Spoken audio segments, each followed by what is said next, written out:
Music by Manoj Bhatti.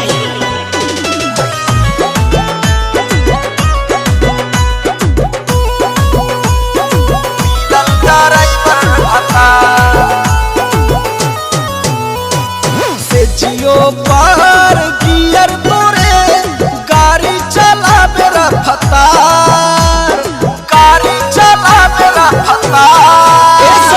से जियो पार gear तोरे गाड़ी चला मेरा फतार। किनके जहर खैनी फसरी लगैनी मिलल ड्राइवर फतार। किनके जहर खैनी फसरी लगैनी मिलल ड्राइवर फतार।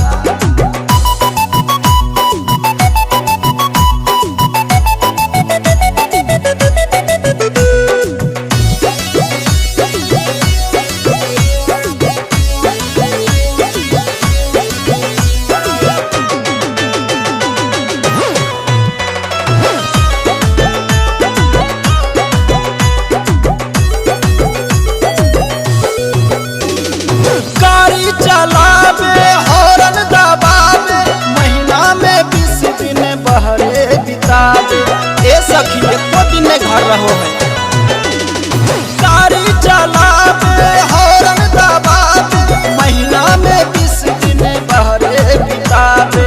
कैसन मरद से पारल बापाला कहीं बतिया कतना सतावे। कबो कबो आवे जीना लगावे कतना कहीं बतिया बर्दाश्त करिले। तर से होठा लाली कनमा के बाली कैसे हम बोली कि दुख सहिले। गांजा पी के मातल रहे ताके लेना ये दो बार। किनके जहर खैनी फसरी लगैनी मिलल ड्राइवर फतार। किनके जहर खैनी फसरी लगैनी मिलल ड्राइवर फतार। मिलल ड्राइवर फतार।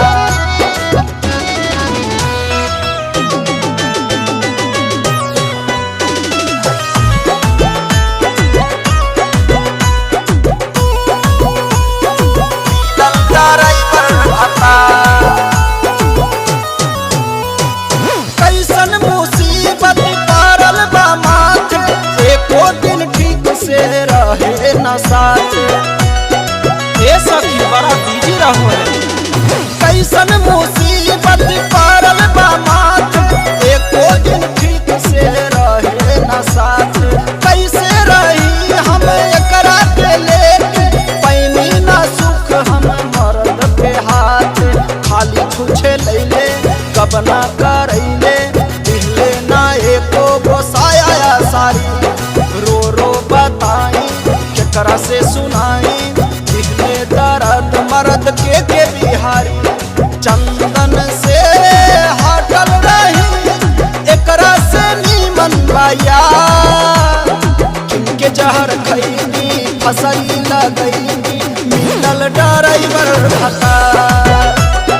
किनके जहर खैनी फसरी लगैनी मिलल ड्राइवर फतार।